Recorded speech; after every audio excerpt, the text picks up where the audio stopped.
Okay, let's talk about restoring the little things that run the world. And that, of course, is not my phrase. That comes from Edward O. Wilson, E.O. Wilson from Harvard, the late E.O. Wilson, entomologist, ecologist, myrmecologist, conservationist, sociobiologist. He started entire disciplines himself, but one of the things that was consistent throughout his very long career was his love of life on planet Earth and his efforts to save it. He didn't want to save it just because he loved it. He wanted to save it because he knew it was essential to our own survival. So, 1987, he wrote this paper, The Little Things That Run the World. That's when he reminded us, scientists included, that life as we know it depends on insects. And that's because if insects were to disappear, so would most of our flowering plants. And if most of our flowering plants disappeared, it would so drastically change energy flow through our terrestrial ecosystems that the food webs that support our vertebrate animals would collapse. We would lose our amphibians, our reptiles, our birds, our mammals. The biosphere, the living portion of the earth, would rot because we would have lost insect decomposers that rapidly turn over nutrients. All we'd have is bacteria and fungi.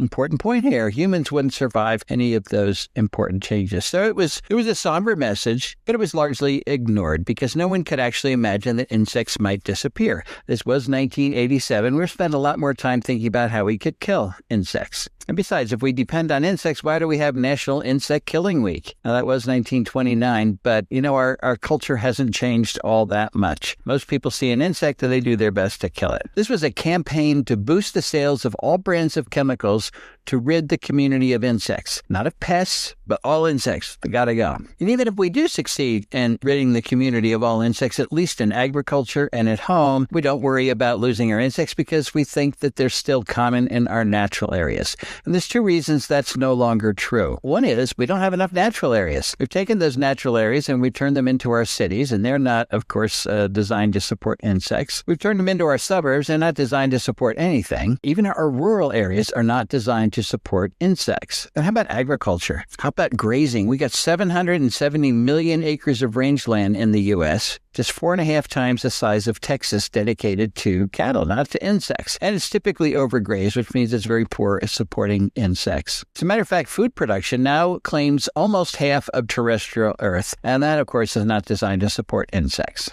Second reason our natural areas are not doing a good job supporting insects is that nearly everywhere they are heavily invaded with plants from other continents. In the Northeast, the Midwest states, it's largely plants from Asia. This is a natural area. This is a park, White Clay Creek State Park, and every bit of green you see in this space here is an invasive species from Asia, because Asian plants leaf out before North America. So I took this picture in March, and you get a very good feel for the invasive load in this natural area. That's a problem because these non-native plants do not support insect populations. As a matter of fact, they destroy them by displacing the native plants that do support them. And we have introduced 3,300 species of plants from other continents, which are now naturalized or invasives in our natural areas. Now in my lab, we have measured what happens to insects, particularly caterpillars, when non-native plants replace natives. This is one study. We've done it in a number of different ways, but this is one study we did fairly recently. We went into hedgerows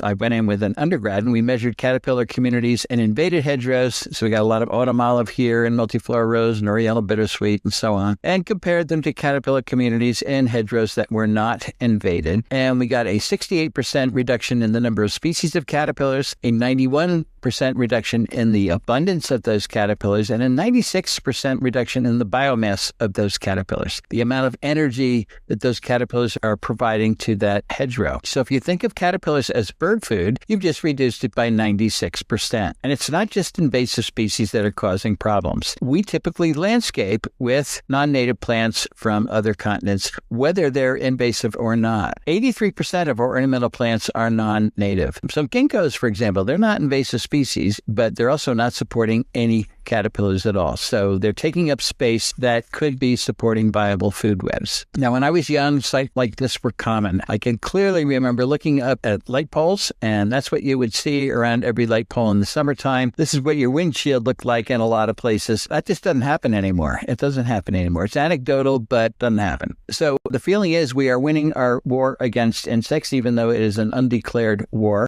And we're starting to see headlines that support that feeling, like the insect apocalypse is here. What does it mean for the rest of life on Earth? Of course, E.O. Wilson told us what would happen if we lost our insects. We've had a problem with declining honeybees in recent decades, colony collapse disorder, and that's stimulated people to look at native bees. What are they doing? They're not doing so well either. 50% of our Midwest native bees have disappeared from their historic ranges in the last century. There are 4 species of bumblebees that have declined 96% in the last 20 years. So they're not extinct, but they're functionally extinct. They're no longer common enough to be performing their roles in their ecosystems. There are 3 bumblebee species that probably are extinct, and 25% of our bumblebees are at risk of extinction. They've done a better job in Europe of measuring insect declines. 30% of Europe's orthopterans, grasshoppers and katydids and crickets, are facing extinction. There was a big study out of Germany a few years ago that has been measuring insects since 1989. It's a 79% decline in flying insects since 1989. 46 species of moths and butterflies already have disappeared from Germany. This is a big one. Invertebrate abundance around the world, and we're talking about largely insects here, has declined 45% globally since 1974. This was a 2014 paper by Durzo et al., but a recent estimate is that we've lost 75% of our insects. So none of this is very good news. And of course, as insects decline, so do the birds that require those insects. 432 species of North American birds are now threatened with extinction, according to the State of the Birds report. And it doesn't mean there's only 5 left of each one of those. It means that the trajectory of their population declines is so steep. That is the signal of impending extinction. A study by the Smithsonian said, I guess a couple of years ago, that we have lost 3 billion breeding birds in North America in the last 50 years. So we have 3 billion fewer breeding birds than we had 50 years ago. We actually went to that paper and we divided the terrestrial bird species into 2 groups, the species that require insects when they're breeding and the species that don't require insects when they're breeding. So things like doves and finches and crossbills can actually make a little milk out of the seeds that they typically eat, and that's what they rear their young on. So look, the birds that didn't require insects declined at all in the last 50 years, but the birds that require insects declined on average 10 million individuals per species. That doesn't prove cause and effect, but it does suggest that as you take bird food away, you lose the birds. This is an amazing statistic here. England, which gave us the house sparrow and the starling, 2 highly invasive species all around the world now, it has sterilized its landscape so much that both the house sparrow and the starling are now red listed in England. And it's one of the reasons we're seeing headlines like this. The UN is predicting we're going to lose 1 million species to extinction in the next 20 years. And they made that prediction 3 years ago, so I guess it's the next 17 years now. Most of those species will be insects. And by the way, it's a prediction. It hasn't happened yet, and we have to make sure it doesn't happen because these are the species that run the ecosystems that we all depend on. So does it matter? You bet it matters. The creatures that keep us alive are disappearing. What if I said to you, introduced plants are reducing your bank account by 96%? You would get it right away. You wouldn't need much convincing that that's not good. Well, insects are the currency in our ecological bank account. And it's our ecological bank account that keeps us alive. So it's serious business. It really is. I think our only viable option is to live in harmony, learn how to live in harmony with the natural world that sustains us. So in other words, learn how to live sustainably with the natural world that sustains us. And that world has to include insects. So how are we going to do that? Well, let's talk about where we're going to do it. We've got to do it on private property because most of the country is privately owned. 85.6% east of the Mississippi is privately owned. 78% of the entire country is privately owned. If we don't practice conservation on private property, we're going to fail. And failure is not an option. So this is what a lot of houses look like where I live. I took this picture from a helicopter. There's the guy mowing the lawn. How do we support insect populations in sterile landscapes like that? Let's first look at the causes of insect decline, and there are many of them. Dave Wagner at the University of Connecticut says insect decline is death by 1,000 cuts. There's so many different causes. But the major ones are the misuse and overuse of pesticides, habitat loss, the plants we choose to landscape in human-dominated spaces, those invasive species. Many of those plants become invasive species. Light pollution is a major cause of insect decline. And then finally, we have climate change. Now, believe it or not, that list is good news to me because all of these can be addressed by an individual at home. Climate change is a little tougher. That's going to require some policy issues, but all of us can stop using pesticides. We can improve the habitat where we live. We can choose the plants that actually support insects. We can change our security lights, and we can remove our invasive species. So let's talk about each one of those, but first decide which insects we want to support at home. There are a lot of insects out there, 3 to 4 million species worldwide. That's an estimate because most of them are still undescribed. Got 164,000 described species in the U.S., but again, many more undescribed ones. And we're not going to have all of those species in our yard. So which ones should we focus on? Well, I'm going to suggest that we focus on the two most important groups.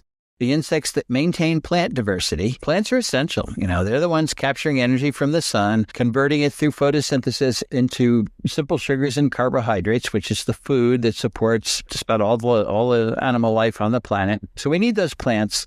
So the insects that allow those plants to reproduce are essential. We need insects that are going to contribute the most energy to local food webs. In other words, transfer energy from the plants after they make it to other animals. So I'm really talking about pollinators. That's pretty obvious. But then I'm talking about caterpillars. That's not so obvious. So who says these are the two most important groups? Well, I do, and I'm giving this talk. I'm sure there's somebody out there who will disagree with me, but here's my argument. Let's start with pollinators. This, by the way, is a Virginia creeper in bloom. Very small flowers. You don't know that it's in bloom, but it's a wonderful pollinator plant. They absolutely love it. Why do we need pollinators? Well, you hear that we need pollinators because they pollinate a third of our crops. That's what the media tells you. But May Berenbaum of the University of Illinois has looked at that figure. She can't find where it came from at all. So she calculated herself how many agricultural plants depend on pollinators. And it's really about 1/12 of our agricultural plants depend on pollinators. So the real reason we need pollinators is because they're pollinating 80% of all plants and 90% of all flowering plants, including some ag plants. But we need those other plants as well. I hear people say, I don't live next to a farm, so I don't need to support pollinators.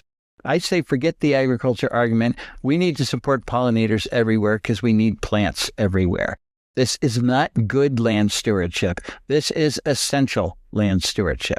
We cannot live without pollinators. All right, what is a pollinator?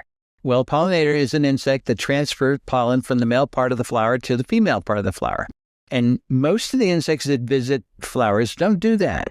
They're flower visitors, but they're not actually pollinators. So they're there to take advantage of the nectar that's in the flower or eat the pollen, but they're not actually pollinating the plant. The real pollinators, the ones that are doing the most pollination, would include one species of honeybee that's introduced from Europe, of course. It's a very good pollinator. We've got 3,600 to 4,000 species of native bees that did just about all the pollination on the continent before we brought in the honeybee. So these guys are essential as well. Then we have 14,000 species of moths and butterflies, many of which are really important pollinators, many of which aren't, but they're underappreciated because they do most of their pollination at night. When nobody's looking. But that's a lot of species. Even if they're not that efficient, they can transfer a lot of pollen. Okay, the next question is, if we're going to focus on bees, particularly native bees, what is a bee? I suggest to people that they start to landscape in a way that supports native bee populations. And I often hear, well, no, I'm not going to do that because I don't want to get stung. And I say, well, you're not going to get stung because the native bees are not aggressive. Most of them are solitary. They're not defending hives. You can pet them while they're foraging and it'll be fine. And they say, well, no, you're wrong. I got stung last week. And what they really got stung by was not a bee at all. It was a wasp. It was probably a yellow jacket or a bulb-faced hornet. They are social wasps. They're protecting their hives. They are very aggressive, and I'm not suggesting you have them in your yard. The real ones we want to have in our yards are the native bees, which have little branched hairs, in case you're wondering how you know what a bee is. But again, they're doing most of the pollination out there. So how do we support our native bees? We have to give them what they need. They need a place to live and they need something to eat. So where do native bees live? Where do they nest? They're ground nesters, they're woody stem nesters, and they're pithy stem nesters. And it turns out that most of our bees are ground nesters. 70% of our native bees nest in the ground. They sink a single tunnel straight down like a mine shaft, and then they have side shafts going off that central tunnel, and they pack them full of pollen and then lay an egg on it, and the larval bee develops on that egg. Then they close up the hole, and the next season, those bees will emerge as adults. So you can have ground nesting bees any place you have ground. And I think most of us do have ground on our properties. They have a slight preference for a little bit of a south-facing slope. And when the soil is easily excavated, that helps as well. But there are species of bees that will tunnel right into the hardest clay. Now, these ground nesting bees, they can be numerous in certain places, and they'll fly around. What they're doing is orienting around their hole so they can find it again. A lot of people think they're coming after them. They think they're going to sting them, but these guys are very shy. If a shadow falls on them, this is a little Calides bee, it dives back into its tunnel and won't come out until you leave. Okay, pithy stem nesters and woody stem nesters. This is a nice picture by Heather Holm that shows what they do. They make cells inside. First, they hollow out that pithy stem. Then they create a cell, block it off with a substance here, and then they pack it full of pollen. Then they lay an egg on it. The egg hatches, and the larva starts to eat the pollen. This is what a larval bee looks like. Not much. So this one's a little bit younger, so this guy's smaller. This one's younger yet and hasn't eaten that much pollen, and they go right down the line. And when they mature, they pupate in these cells, then they tunnel out laterally through the pithy stem. That's the same with woody stems. So what do I mean by pithy stems? I'm talking about the stems of our goldenrods, our echinacea, our evening primrose, ironweed, a lot of the things that we have in our prairies or meadows, which is why we suggest not cutting all them down in the fall or even in the spring. It turns out that the bees that are going to nest in these pithy stems are going to do it next summer. So these guys have to overwinter, and then they will nest in the standing stalks the next winter. So if we cut them all down in March or something, then there's nothing for those bees to nest in. So again, Heather Holmes suggests we cut them down maybe 15 inches off the ground so you can get rid of the old stems that had the seeds on it. And this would be in the spring. You don't cut them down in the fall because your sparrows and many of the overwintering birds want to eat the seeds of these plants. But you can cut them down 12, 15 inches off the ground. The new growth will grow up past them so you won't be able to see it, and the bees will nest in those old stems. Same thing with woody stems, particularly wood that is easy to excavate. Like elderberry branches die regularly. They don't live that long. What do? We typically prune them out. Everybody knows that's a good habit to have, but not for the bees. If you can leave those, they will tunnel them out, and then these guys have already produced 5 bees. But most people in a residential neighborhood do not have enough coarse woody debris where these bees are nesting. So we've invented bee hotels. Everybody loves their bee hotels. These are simply holes of different widths that are drilled into a block of wood, and the bees do use them. They tunnel, or they don't have to tunnel. The tunnel is already made, but they pack them full of pollen and seal them off and reproduce in these holes. People love bee hotels so much that they go crazy making them. So it's a lot of fun. The bees do use them, but there is a downside. Research has shown, and that is when we make large bee hotels, you're concentrating all the bees in one place. So if a predator or disease finds that place, you lose a lot of your bees. So it's much better to have small bee hotels, maybe not as much fun, but you scatter them throughout your yard so that you're not putting all your bees in one basket. If a predator finds them, it won't find all of them. This is a really handy way. You get an old stump that beetles have emerged from, and there's all different size holes in them, and the bees will use that. So you don't have to drill anything. Okay, what do bees need to reproduce? They need pollen, and they need nectar, and they need it all season long. Here are data from Jared Fowler with Sam Droege in New England. And he found this is the distribution of native bees emerging from March all the way to November in New England. So it shows you need flowering plants from March to November in New England. And as you move farther south, you need flowering plants even longer than that because that's forage. That's what the bees need. The next question is, what species of plants do we need for our native bees? And that's a very good question. And Sam Droege, he's Mr. Native Bee, he says, meet the needs of our specialist bees. A third of that 4,000 species of native bees can only reproduce on the pollen of particular plants. If you don't have those plants, you've lost a third of our native bees. So if you plant a garden that's rich in the plants that specialist bees need, the generalist bees, like bumblebees and honeybees, can use those plants as well. But if you only plant for the generalist bees, then you've lost your specialist bees. Why are bees specializing? Well, there's a very close relationship between some bees and flowers because the flowers want the bees They want specialist bees to pollinate them because they want those bees to take their pollen to the same species. They don't want to waste the pollen of, let's say, a willow plant on an echinacea. That's not going to work out.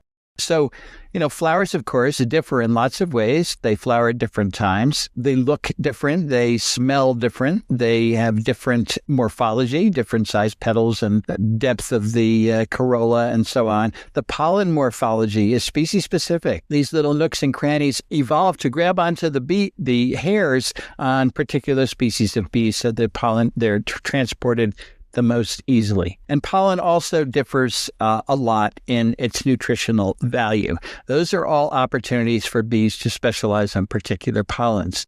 So you won't have Andrena facilii unless you have Phacelia. That is the only plant that bee can reproduce on. You won't have Andrena asteroides unless you have native asters. You won't have Andrena eriginea unless you have spring beauties. You won't have Calides albescens unless you have false indigo. There are a lot of specialist bees out there.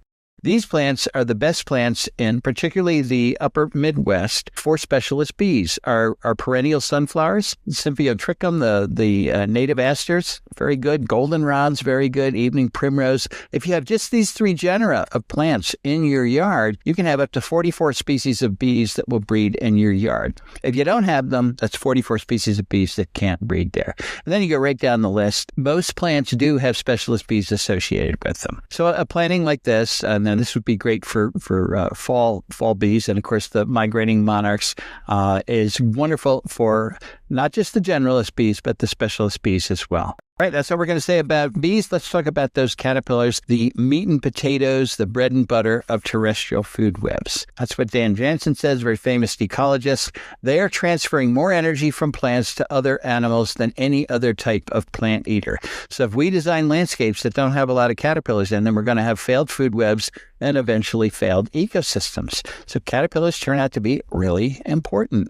So how do we increase the number of caterpillars in our yards? Well, you put the plants that support those caterpillars in our yards, which seems pretty easy, but there is a catch, and that is that most plants don't support a lot of caterpillars. So we have to be fussy about it. We have to be fussy about the plants we choose because the caterpillars themselves are fussy about it.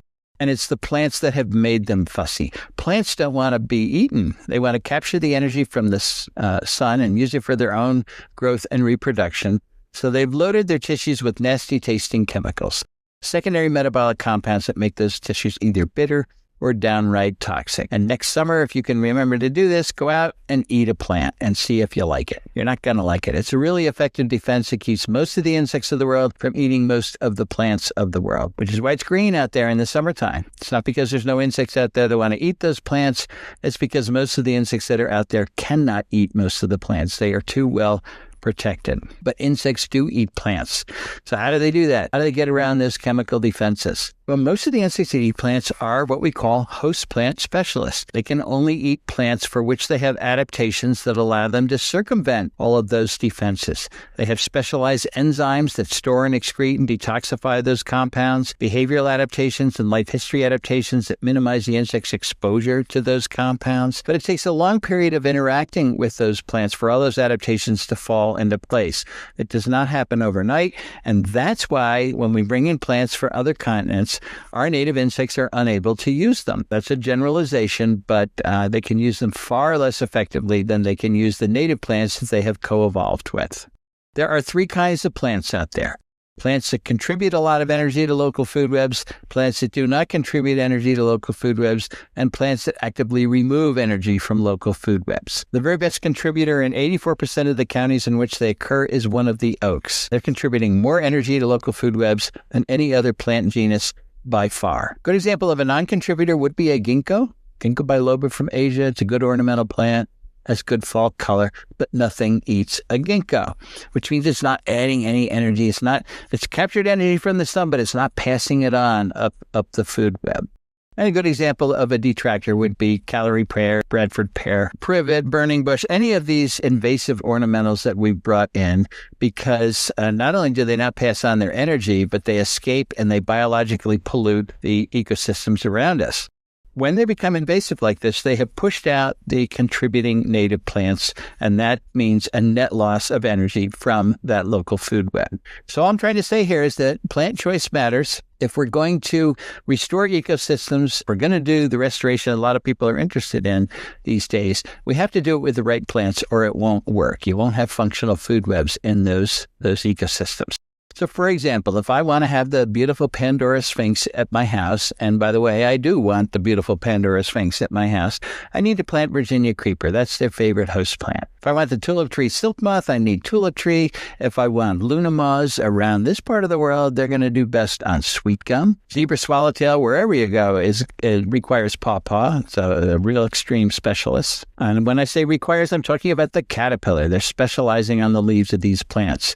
Grape, our native grapes, support a lot of insects, like the eight-spotted forester moth. Viburnum support the green marvel. Goldenrod, 110 species of caterpillars eat goldenrod, like the beautiful brown-hooded owlet. Even poison ivy supports moths, like the beautiful Utilia. Everybody wants to get rid of poison ivy because they're afraid they're going to get it. But you know when you get poison ivy? When you try to get rid of it. Just leave it alone, learn what it looks like, and don't touch it. Persimmon supports the sculpture moth. Black gum supports the Hebrew. Our ashes, our beleaguered ashes, there's a lot of sphinx moths on ashes, like the fawn sphinx, so we hate to lose them. Maples are important plants. The beautiful rosy maple moth. Of course, the royal walnut moth on walnut and hickory. This is already extirpated from New England. Very sad. Elm, wonderful plant. It supports the double-toothed prominent and many others. Witch hazel dagger moth is on witch hazel, believe it or not. The imperial moth on pine. Spotted thyrus on clematis, native clematis. It won't touch the non-native clematis. The shy cosmate develops in the seed heads of cattails. Two-toned ancillus on ironwood. The lost owlet on buttonbush. The herald on native willows. Snowberry clearwing on coral honeysuckle. That's the native honeysuckle. Evening primrose moth is on evening primrose. If you plant it, the moth will come and spend the day with its head stuffed in the flowers. Sometimes it's crowded in there, but it's a wonderful way to see that moth. Showy emerald on sumac, and I'm not talking about poison sumac. I've never even seen poison sumac. I'm talking about smooth sumac or staghorn sumac. Wonderful soil stabilizers and produce this beautiful moth. Then we have some real powerhouses, things like our native prunus, our native cherries, produce the white furcula, the crocus geometer, the Io moth, the beautiful cecropia moth, the colorful zale, the tufted bird-dropping moth. Who wouldn't want the tufted bird-dropping moth? The paddle caterpillar. Send your kids outside, tell them to find the caterpillar on black cherry, and ask them to figure out what those paddles are for. They are not decorations. And don't tell them. I'm not going to tell you either. I want you to figure it out. It's the same reason that the filament geometer has these expandable filaments on its back. The small-eyed sphinx, all these guys are on black cherry. Harris's three-spot, it holds an umbrella of its shed head capsules in there, and if you get close to it, it'll whack you with it. And the beautiful snowy-shouldered Aclaris. Then we have the most powerful plant of all, the oaks that are supporting hag moths and the red-wash prominent, white-dotted prominent. The spiny oak moth, the skiff moth, white blotch heterocampid, the oak skeletonizer, the solitary oak leaf miner, orange patch smoky wing, half-oval ancillus, the crown slug. These guys are called slug caterpillars because their head is tucked up underneath, not because they're really slugs. Pink-striped oakworm. This is my favorite, the spun glass slug caterpillar. And hundreds more use oaks, which is why I call oaks keystone plants. Remember what a keystone is. It's the stone in the middle of the Roman arch. And if you take that stone out of the arch collapses. Well, if you take keystone plants out of your local food web, the food web collapses because they are making most of the food. Just 14% of our native plants are making 90% of the caterpillar food that drives those food webs. So think of the keystone plants in the ecological house that you're building as the 2x4s that hold that house up. They are the support system. Cannot build a house out of wallpaper. And that's what we've been trying to do for the last 100 years with those ornamental plants from other continents. Again, oaks, number one keystone plant in most parts of the country. In the mid-Atlantic states, they support 557 species of caterpillars, over 950 species nationwide. No other plant genus comes close to that. I wonder where I took all those pictures. I took them in my yard, and this is what my yard looked like. I should say our yard. My wife lives here, too. When we moved in the year 2000, it was a farm that was broken up into 10-acre lots. Very old farm, been farmed almost 300 years. And the last thing I did was mow it for hay. Now, when you mow for hay in southeast Pennsylvania, you're really mowing the rootstocks of all the invasive plants that have invaded. So things like autumn olive and multiflora rose and oriental bittersweet, Japanese honeysuckle. So when you stop mowing, all that comes back. So you have to remove that stuff. But when you do, and you put in the native plants again, you can rejuvenate your local ecosystem. How do I know that? Well, because that's what we did, and it has happened. Has life returned to our property? You can measure that in a lot of different ways. We're measuring it by the number of breeding birds that are making a living on our property. Not flyby, but breeding birds. And the number of those all-important moths. I'm taking a picture of every moth species that I find on our property. I've been doing it for 8 years, but I'm still at it. And I'm up to 1,337 species of moths that I have photographed right here. Why? Because we put the plants back. We planted all of these plants, witch hazels and oaks and persimmons and American elm, all these guys. But we tolerated a number of native plants that a lot of people get rid of. A lot of people think black cherry is a weed. Those native grapes, they get rid of them all the time. Tulip trees, kind of a weedy tree. Virginia creeper, for some reason, people don't like Virginia creeper. There's poison ivy, greenbrier, dodder. Every time you add a new plant lineage to your yard, you are adding species of moths. And when you add species of moths, you're adding the food that drives those bird food webs. So we have wood thrush now, believe it or not, on that bare property. We've got breeding wood thrush because we've got Virginia creeper making lettered sphinx moths. We've got indigo bunnies because we've got alders making ruby quakers. We've got chipping sparrows because we've got black walnuts making great edge bomolokas. We've got field sparrows because we've got oaks making red line panapodas. We've got tufted titmice because we've got black cherries making dowdy pinions. Phoebes because we have native grasses making skippers, robins. Everybody knows robins eat worms when they're not eating all those native plants that are produced by the weeds on our property, which are really good native plants. We've got Carolina chickadee because we've got tulip trees making tulip tree beauties. Got white-eyed vireas because we got spicebush making spicebush swallowtail. House wrens because we got hickories making copper underwings. Bluebirds because we got sycamores making drab prominence. We have recorded 62 species of birds that have bred on our 10 acres. Again, not flew by, but bred because we've got the caterpillars that they need to breed. Why am I telling you this? Well, this is another headline we see all the time. World Wildlife Fund says that Earth has lost 2/3 of its wildlife since 1970. It's a terrible statistic. But I'm thinking, gee, not at our house. I'm convinced we have increased biodiversity by more than 2/3. It didn't take that long, and it wasn't that hard. We just put the plants back. What would happen if everybody put the plants back? We really could turn a lot of these headlines around. So by choosing the right plants and using more of them, we could restore insects pretty much everywhere. So I'm going to leave you with 11 things you can do to increase the ecosystem function in your yard by restoring insect populations.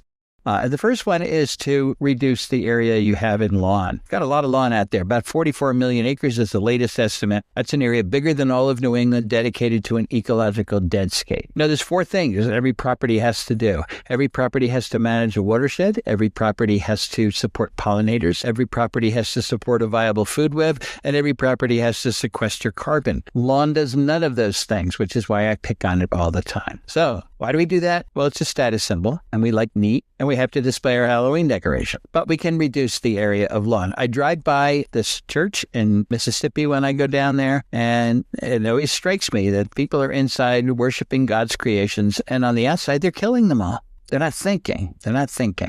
Plant for specialist bees. We talked about that. Remove invasive species from our property. We didn't talk a lot about that, but, it depends on where you are in the country. But these are major invasive species in a lot of places. English ivy, Callery pear, Bradford pear, still sold in our nurseries in different states. Porcelain berry, that's the kudzu of the north. If you see that for sale, please ask them to remove it. Burning bush, terrible invasive, particularly in the north. Privet, terrible invasive, particularly in the south. There's 1 million acres of privet in Alabama alone. Chinese elm bad, buckthorn bad in the north, Elmer honeysuckle all over Tennessee, and it's all over everything there, and many others. So make sure if you have these on your property, get rid of them.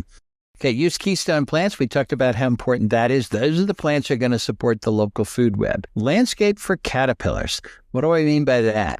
I'm talking about landscaping under our trees. We've got the right tree here to make caterpillars But if you don't landscape under the tree properly, those caterpillars will not be able to reach adulthood. This is just an example. I live in Chester County, Pennsylvania, where oaks support 511 species of caterpillars. A few of them, like the Polyphemus moth, complete their development on the tree. The caterpillar eats the leaves, then it spins a cocoon and hangs from one of the branches, then it emerges as an adult, then it does it all over again. Everything happens on the tree, but that's unusual. Most species, 94% of them, drop from the tree after they finish growing as caterpillars, and they wiggle their way underneath the ground and pupate underground, or they spin a cocoon in the leaf litter that's under the tree. And that's the problem. There is no leaf litter under the tree. We don't tolerate it. It's messy. We mow and compact the areas under a tree so that they're rock hard. So particularly in the summertime, when caterpillars drop down, they can't get underground to safety. These are oak trees, very, very popular trees with those moths. The adults will lay eggs here. The caterpillars develop, drop down, and die. So it becomes an ecological trap. And of course, the cement landscape is not the answer either. It's what most people do. You got a tree in a yard. I've got a grad student, Emma Jonas, now, who's just finishing up her master's. She has measured how well caterpillars do in a situation like this. But of course, they do much better in a layered landscape like this. Heather Holm calls this soft landing. And what the important factor here is that it's a no walk zone, no mow zone. So the soil is not compacted. And that makes a major difference for those caterpillars. They can get underground easily. And there's also leaf litter in there that they can use to spin up their cocoons. Much higher survivorship. This is where you can do your spring ephemeral gardening. You put big beds around your trees. The bigger, the better. And that's how you reduce lawn. If you had a big bed around every tree, you would have far less lawn. Your trees would be happy, and so would those caterpillars. You can use the very common ground covers that are out there, like wild ginger, mayapple, foam flower ferns. We got a lot of options. The Virginia creeper I talked about. That's green mulch. If you can see the ground, you don't have enough plants out there. Caterpillars will love it, and so will your trees. Okay, reduce light pollution. Light pollution turns out to be a major cause of insect decline. Lights kill moths, and they do it in all these different ways. The moths will bang into the lights and kill themselves that way. They get exhausted by flying around. They get incinerated by hitting a hot light, dehydration. Predators come pick them off, on and on and on. But this is good news to me, because this is a serious environmental problem, but it has a very easy solution. You just turn off your light. But I know people say, I can't turn off my light because the bad man will come. Okay, put a motion sensor on that security light so it only turns on when the bad man does come. The rest of the time, it's off. Even easier is to take the white bulb out of that security light and put in a yellow bulb, because yellow wavelengths do not attract nocturnal insects. You can go to the hardware store and buy what's called a bug light. It's simply yellow lights, and it will not attract those insects. So if we were to switch out our white bulbs for yellow bulbs overnight, we would save millions of insects. And if we used LEDs, we'd save millions of dollars as well. Oppose mosquito spraying. This is the booming business around the country, and the mosquito sprayers say it's okay because what we're spraying, what we're fogging is a natural organic product, and it only kills mosquitoes. Well, it's kind of natural and kind of organic, and it's based on pyrethroids that are made by chrysanthemums to kill insects. But cyanide is natural and organic. Ricin is natural and organic. So being natural and organic doesn't make it warm and fuzzy. They also say it only kills mosquitoes. Not even close to true. It kills all the insects that it comes in contact with, including our friend, the monarch butterfly, which has now lost more than 96% of its population. All the pollinators that we're trying to make, these guys come and kill all the insects that we just talked about. The interesting thing is they don't control mosquitoes. You don't control mosquitoes in the adult stage. It's too hard. You got to kill 90% of them to get good control. These guys kill between 10 and 50%. So they have to keep coming back and back and back, and they never actually control the mosquitoes. If you really want to control mosquitoes, you do it in the larval stage with mosquito dunks. Get a bucket and fill it full of water. Put in a handful of straw or hay, maybe some dead leaves. Put it out in the sun for a few days, and it'll build up the populations of diatoms and algae. And that is what mosquito larvae eat. So this becomes an irresistible brew to any female mosquito in your yard. She will lay her eggs in your bucket. Then you go to the hardware store and you buy a sheet of mosquito dunks. This is Bacillus thuringiensis, natural bacterium that only kills aquatic diptera. And the only aquatic diptera in your bucket is a mosquito larva. This, by the way, $12 for a season's worth of control. It's cheap. It's targeted. It's not killing anything that you don't want to kill. And if everybody did it, it would be effective. This, by the way, is effective too. Just plug in a fan, put it on your picnic table, and you can have your little cocktail in the afternoon, sit in the directed breeze, and the mosquitoes will not fly into it.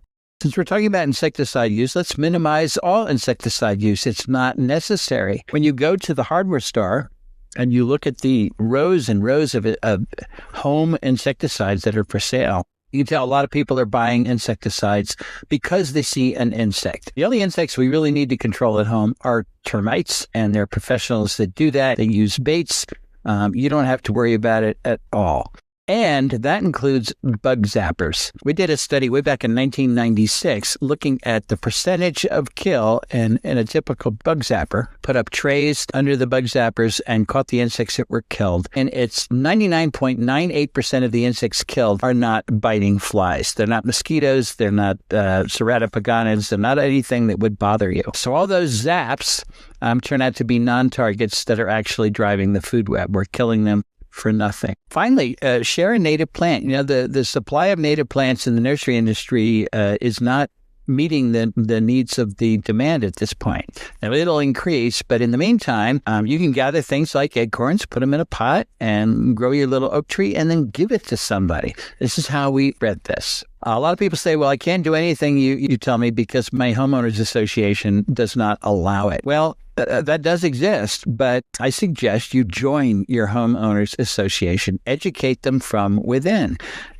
Your homeowners association is people, and most of them are actually reasonable people. They just don't know. They think native landscaping is the lack of landscaping, and they think it will reduce property values. So you have to tell them otherwise. All right, we're going to end the way we started with E.O. Wilson. In 2016, he wrote this book, Half Earth, Our Planet's Fight for Life, and he had one simple message. He said, if we're going to save life anywhere on planet Earth, we're going to have to save nature. We're going to have to save functioning ecosystems on at least half of the planet, or it will disappear everywhere, and that includes humans. Very bold statement, but he spent most of the book talking about the science that supports that bold statement. And then he ended the book. He didn't spend a lot of time telling us how we were going to save nature on half of planet Earth. Of course, a lot of people are wondering, how can we possibly do this? To conservation biologists, a great idea. We'll just put half the Earth aside, and all those things that are in trouble could be in that half. We'll be in the other half, and it'll be great.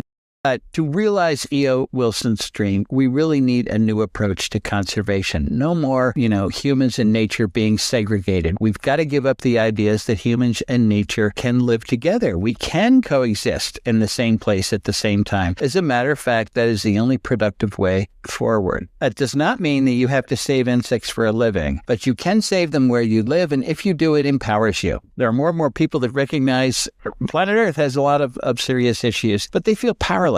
What can one person do? One person can shrink the lawn, one person can fire Mosquito Joe, one person can change their lights, one person can remove their invasive plants, one person can plant a pollinator garden, one person can plant keystone plants. There's a whole bunch one person can do to revitalize the ecosystem on their property and then enhance their greater local ecosystem instead of continuing to degrade it. And it also shrinks the problem down to something that's manageable for each one of us. Don't think about the entire planet's problems. You get depressed. Just worry about the piece of the planet that you can influence. If you own property, it's obvious. That's where you start. If you don't own property, help somebody who does. Help a park, help a preserve, help land conservancy. They're all underfunded, all understaffed. They'll love you as a volunteer. So insect decline is a serious global problem, but it has a grassroots solution. There are millions of us out there who can become conservation biologists at home and help solve this problem. So we create it, but we can solve it. Thanks very much. Want to bring more nature home? We've got tools to help. Use our Get Started guides for simple steps to plant native. If you need plants, check out our Keystone guides to find the best options for your area and our Buy Native Plants page for great purchase options. Explore our resource directory for local services.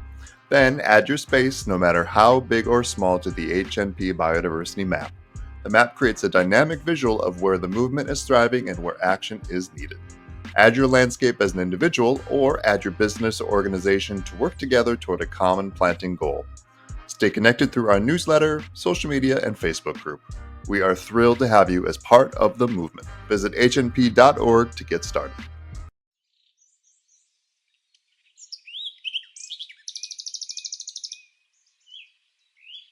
To talk about the nature of oaks. I'm really going to talk about the nature that's associated with oaks, the living things that depend on oaks. Talk a little bit about oaks themselves, but it's mostly focused on those things that absolutely need oaks. Before we do that, let me just remind you that insects are the little things that run the world. That's what E.O. Wilson told us way back in 1987 with a paper with that title. And his message was that life as we know it depends on insects. And that's because if we lose them, we'll lose 90% of our flowering plants, our terrestrial food webs will collapse, we'll lose our decomposers, so the earth will rot, and humans will disappear. Pretty important things. But we've got a problem, and that's because we are losing our insects. Planet Earth has already lost at least 45% of its insects. That was a 2014 statistic. The latest one I saw was 75% of our insects are gone. And they're gone because lights kill insects, and we've certainly got a lot of lights out there. The nicotinoids kill insects and other insecticides, of course, and all the light green areas where we're putting a lot of those things down. Deforestation kills insects, cars kill insects, climate change kills insects. When you take a habitat like this and you turn it into that, it kills insects. What does that have to do with oaks? Well, there's no better way to share our spaces with insects than to plant an oak. And that's what I want to talk about tonight. I'm going to tell you a story about an oak that I planted at our house when we moved in the year 2000. Cindy and I moved into a farm that had been mowed for hay before it was sold off into 10-acre lots. When you mow for hay in southeast Pennsylvania, where we live, you're really mowing the rootstocks of all the invasive plants that are there. You're mowing autumn olive and multiflora rose and oriental bittersweet and Japanese honeysuckle and bush honeysuckle and blah, blah, blah. And when you stop mowing, this is what comes back. And they actually stopped mowing 3 years before we moved in, so we had 10 acres of this. I don't want to minimize the amount of work it takes to remove that, but it's much easier when you get your spouse to do it. And that's what I did. And when she was finished, we could actually start planting some oaks. And there were oaks at about a mile away down the end of the road that had a good mass that year, white oaks. So I got some white oak acorns. They germinate in the fall. That's what it looks like. And that's about all they do in the fall. They put down that radicle, that root, and they sit there all winter long. And then in the spring, they put up their first set of leaves. And that's about all they do in the spring. And it gives people the idea that oaks grow really slowly. But in fact, they're not growing slowly. They're just doing most of their growth underground. In their first year, oaks grow 10 times more root biomass than leaf biomass. And we can't see that, of course. So there's the oak we're going to follow. There it is in its second year. I got a little deer cage around it because if you don't cage your oaks, you don't have oaks, at least where I live. Here it is 18 years later, 45 feet tall, 47-inch circumference, canopy spread of 30 feet. It's still a baby, of course, but it's a real landscape tree. We're going to talk about oaks being a lifeline to an awful lot of creatures. There are dozens of species of birds that depend on oaks in terms of the insects they produce and the acorns they produce. Rodents and bears and raccoons and possums depend on oaks. There are not that many lizards or snakes that depend on oaks, but you can find some rat snakes and fence lizards hiding in them. Several species of butterflies are specialists on oaks. Hundreds of species of moths depend on them, as well as their predators and parasitoids. Cynipid gall wasps certainly depend on oaks. Then we have a lot of beetles depending on oaks, June beetles and longhorn beetles, metallic wood-boring beetles, weevils. If you drop below the oak and look into the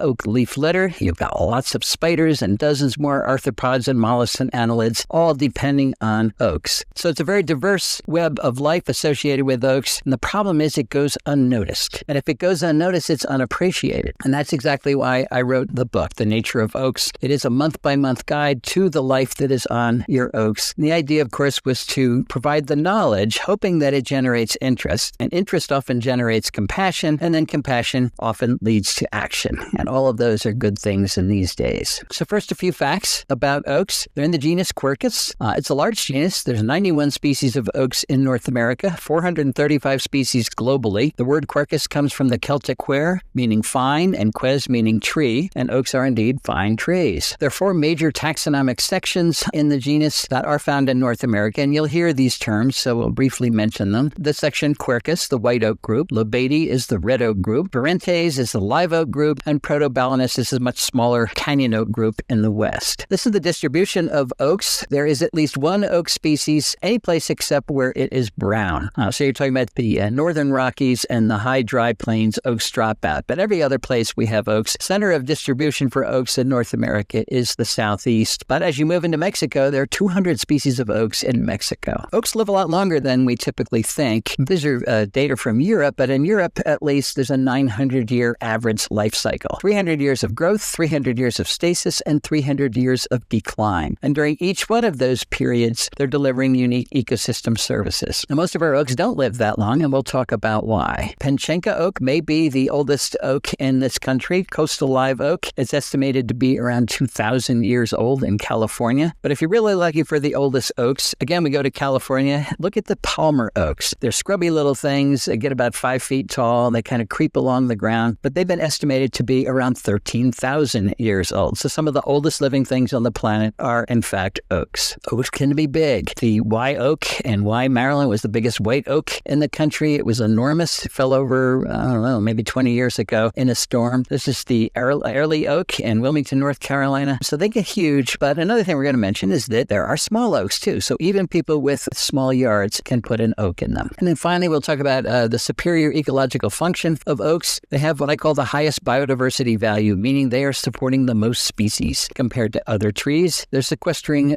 more carbon than most other trees. They're the best soil stabilizers because particularly the large ones have huge root systems. They make the best leaf litter, and by best I mean it lasts the longest. A single oak leaf can take up to 3 years to break down, so it's performing leaf litter jobs all that time, and all of that promotes healthier watersheds. Started the book in October. Let me say, why'd you start in October? Because that's when Cindy told me I should write a book about oaks, and I looked out the window, there was our oak. And of course, October is when we notice acorns. Oaks make a lot of acorns. A mature oak can make up to 3 million acorns in its lifetime, and each one of those acorns is a rich little package of food that a lot of species depend on. 180 species of birds and mammals eat acorns, and that includes many rodents, including the squirrels, of course. The big mammals, black bears, will scour the woods looking for acorns, putting out as much fat from those acorns to help them get through the winter as they can. But raccoons eat acorns. Those cute little deer that we all love eat acorns. Many birds eat acorns as well. Turkeys, they're doing the same thing that black bears do. They're eating as many acorns in the fall as possible. Red-bellied woodpeckers, red-headed woodpeckers, titmice, towhees, flickers, all kinds of birds depending on acorns in the fall. Particularly ducks. Ducks live acorns. Wood ducks in particular. A healthy, viable acorn will, if it falls from the tree and hits the water, it'll sink. And the ducks swim to the bottom and they eat those acorns. And they also come out on the land and eat as many as they can. Sandhill cranes, they go to an oak mast and they'll eat as many acorns as they can. So oaks are really important food for a lot of vertebrates, but also for invertebrates. This is an acorn weevil tunneling out of an acorn. It has already completed its development within that acorn. Here it is as an adult weevil. There are acorn moths. It's actually a complex of species. They all look the same to us, so you need DNA to separate them. But the caterpillar develops inside the oaks and then emerges and becomes this moth. The point is that if you look under an oak tree, maybe a week and a half, 2 weeks after the acorns have fallen, it's utter destruction. It's very difficult to find a viable acorn because they're all eaten or removed or crushed. So you might wonder how oaks ever successfully reproduce. And this is where an ancient mutualism comes to the rescue. And I'm talking about a relationship between jays of all species, and oaks. The jay lineage and the oak lineage both evolved in what is now the Arctic about 56 million years ago. And right away they got to know each other. Jays, of course, get food in the form of those acorns from oaks. And what they give oaks is mobility. And this is how that works. Jays store those acorns for winter food. Now, they don't cache them, so they're not putting a whole bunch of acorns in one place, the way squirrels and some other things do. They bury them singly. Even though they can carry more than one at a time, they will bury them singly. So they pick up an acorn, then they'll fly up to a mile, sometimes a mile and a half from the parent tree. They find a disturbed area and they tap that acorn beneath that area. And then they sit and wait around for a minute. If they think another jay has watched them bury that acorn, they'll wait a few minutes and then they'll move the acorn, because jays know that jays steal acorns. And then, of course, the object is they're going to go back in the wintertime and find something to eat. Well, a single jay can bury up to 4,500 acorns each fall. But here's the key. They only remember where 1 out of every 4 acorns is, which means a single jay is actually planting 3,360 oak trees each year. And if they do that a mile from the parent tree, they have moved the acorn farther than most other seeds can disperse. And that makes oaks the fastest moving deciduous trees in the world. Jays also know how to plant oaks. The germination rate of an acorn planted by a jay is much higher than one planted by a human. It's not just blue jays that are doing this. All the species of jays in North America are doing it, including all the scrub jays, Steller's jay, Mexican jay, pinyon jay, green jays, and this is true in Europe as well. Another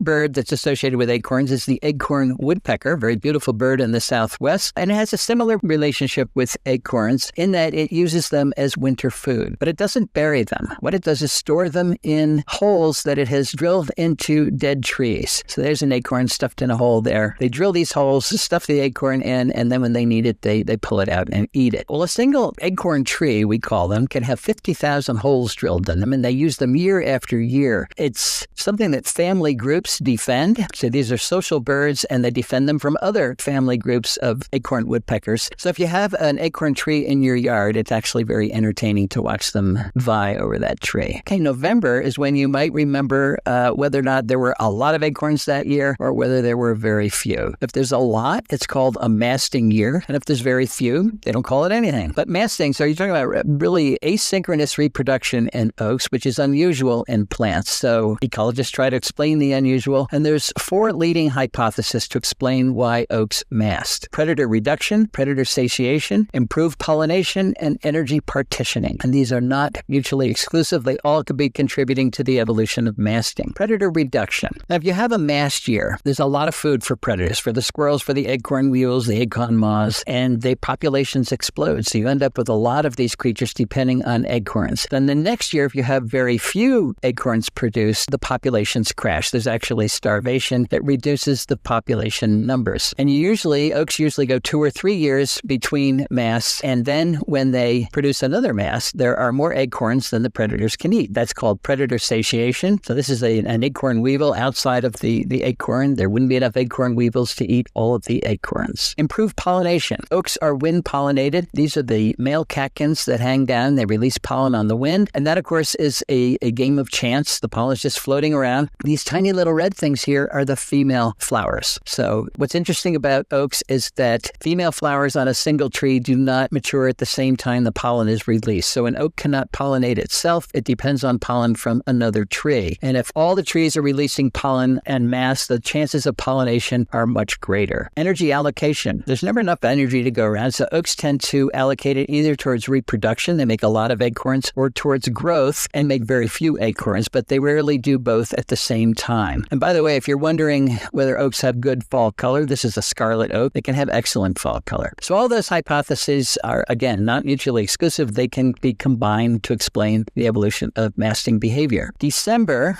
is when you might notice another interesting thing about oaks, particularly in the white oak group and particularly in younger trees, and that is they don't drop their leaves. This is a deciduous tree that hangs onto its leaves all winter long. That's a condition called marcescence, and again, it's very unusual, so we try to explain it. And the leading hypothesis is that it wasn't that long ago, 8,000-9,000 years ago, where much of the world was populated by huge Pleistocene mammals. This was the group of mammals in Mexico alone. There were 3 species of mammoths: the giant sloth that could reach up 18 feet, camels and large bison, elk, deer, all kinds of things, many of which were browsers, very much like the white-tailed deer today is. They're not eating grass in your yard. They're snipping particularly in the wintertime, they're snipping the buds off of woody plants. That's where the nitrogen is in those buds that will expand the following year. Well, the hypothesis is that oaks surrounded their buds with the dead leaves of the previous year, which meant it was very difficult for these browsers to get at those buds without getting a mouthful of very untasty leaves. And the distribution of marcescent leaves on an oak tree supports that hypothesis because it's just the lower branches that have them. You get up about 18 feet, which is as high as those mammals could reach, and then there's no more marcescence. Impossible to test that hypothesis today, but it does make a good story. And it also, marcescence provides oaks with a useful landscape trait. You can screen out your neighbor. If you don't like your neighbor, you can plant a white oak and screen them out both in the summer and the wintertime. Okay, speaking of the wintertime, January, it's cold. Most people are not out staring up in their oak trees, but if you do, you're likely to see little birds flitting about up in the branches. They're not playing. They're typically hunting for food, or at least that's what we assumed. And I'm talking about things like black-capped chickadees, titmice, golden-crowned kinglets. Now, chickadees and titmice, of course, are birds that are feeder. They're eating seeds, but only 50% of their diet is seeds in the wintertime. The other 50% is insects and spiders. So maybe they're getting insects and spiders in the oak trees. But of course, we entomologists, we know there are no insects and spiders spiders in the wintertime. So what about the golden crown kinglet? It doesn't eat seeds at all. It's entirely an insectivore, and it should have migrated down to the deep south where there's lots of insects. I took this picture in my backyard when it was snowing out. They migrate a little bit, but they're still up in the cold. And that creates the kinglet paradox. How can they make it through the winter when they don't have enough insects to eat? Well, Bernd Heinrich, a naturalist, former entomologist, retired now, a column in Natural History magazine every month. He doesn't like paradoxes. So he looked in the crops of golden crown kinglets in Maine in January, and he found they were full of caterpillars in Maine in January. Caterpillars just like this that actually are in the trees, particularly oak trees, all winter long. The reason we don't see them is because they look just like sticks. They're very good stick mimics. But the birds know they're there, and they're hunting them all winter. When it gets cold, these caterpillars have antifreeze proteins in their cells that keep the cells from bursting, so they shrink a little bit, and then when it gets warmer, they swell a little bit. But they just sit there all winter long. So there really is no kinglet paradox. They're around because there are caterpillars in those trees. The real question is, why are there caterpillars in those trees all winter long when there's nothing to eat? Well, these caterpillars are almost mature, not quite mature. They have to eat in the spring before they mature. And of course, we don't know the answer, but my guess is that in the spring, those buds open up and you've got a lot of young foliage. If you have a large caterpillar in the tree ready to eat that foliage, it can outcompete any egg that has just hatched, and there's an endless supply of food. So I think the size gives them a competitive advantage if they can make it through the winter. Okay, February, this is the quietest time of year for oaks, so it's a good time to talk about what I call oak landscaping myths. You know, myths usually develop around something that actually has some fact to it. So I hear this all the time. Oaks are too expensive to buy. People are always giving me excuses why they can't use oaks. They're too expensive. They grow too slowly to use as landscape plants. They get too big to use on small lots. And if we do plant them, they're going to fall over and crush our house, or they're going to lift up our sidewalk or our driveway. Okay, let's look at fact, fiction for each one of these. Are oaks too expensive? Well, they can be if you insist on planting a large oak, if you want instant gratification, but there are real downsides to that. When you buy, and you can buy large oaks in nurseries all the time, but you have to be very careful and make sure it's not root bound. If it's root bound because it's been grown in a pot for years, those roots go around and around and around, and when you plant it, they'll continue to go around and around and around, and they'll strangle each other, and the oak will not live very long. This, I think that's what happened here. This was a planting of at least 10 oaks in a park in Newark, Delaware, and this was several years ago, but every single oak died. That's a lot of money down the drain. Now, nurserymen have figured out how to grow large trees in pots. It's called air pots, and there's a good chance they don't get root bound, but the amount of roots available is very small compared to the size of the trees. So when you plant trees like this, the first thing they do is try to rebuild that root system, and that can take years before you get substantial growth. The other approach is to do ball and burlap, where you essentially chop off all the roots, wrap it in burlap, and plant that. It's very hard on the trees, high mortality rate. And again, the first thing the tree does, if it lives, is try to rebuild that root mass. It's not growing. If I plant an acorn the same day I plant a ball and burlap 15-foot tree, that's exactly what happened here. In 10 years, that 15-foot tree will actually be smaller and less healthy than the tree that comes from an acorn, because the acorn's roots were never disturbed at all, and it leads to fast growth. This is a 15-foot red oak that was given to me. I planted it. It's still alive, but this was a willow oak I planted the very same day, maybe 20 yards away, and it obviously is doing much better. So you have a little bit of delayed gratification there. You can get a very healthy tree, and you can also get it for free, by the way. Do oaks grow too slowly? I hear, well, I'm not going to plant an oak because I won't live long enough to enjoy it. Well, let's test that. Let's have a race between the white oak that we're following and my little friend Bella. She's 2 years old here. She loved this oak. Turned out she was born on my wife's birthday, and no, she's not our daughter, but she used to visit this oak all the time. The oak is 6 years old at this point. Bella's 2 years old, but we know oaks grow really slowly, so Bella ought to be able to catch up. Let's see if that happens. Here the oak is 7 years old, 8 years old, 9 years old, 10 years old, 11, 12, 13, 14, 15, 16, 17, 18, 19, and 20. Bella is 16 years old. The oak is 20 years old. This was COVID time. We can always know that because Bella has her mask on. Bella has lost the race, but she tried hard. She's 5'11", but still, the oak grew really fast. It was past the point where it was a slow-growing tree, and it grows as fast as the other trees. So I'm going to throw that out. That is a true myth. The oaks really do well once they're established. The important point to remember is your oaks are contributing to ecosystem function on day one. This is a pin oak that's just popped its head above the leaves here, and here's a caterpillar standing on the ground eating the leaves of that tree. It's part of the food web its very first year. You don't have to wait a decade or hundreds of years for it to start to contribute. Do oaks get too large for small yards? Well, nobody's going to recommend a large tree for a yard this size, but they used to. These are two oak trees. I drive by them on the way to the University of Delaware, and they were probably planted the same time these houses were built,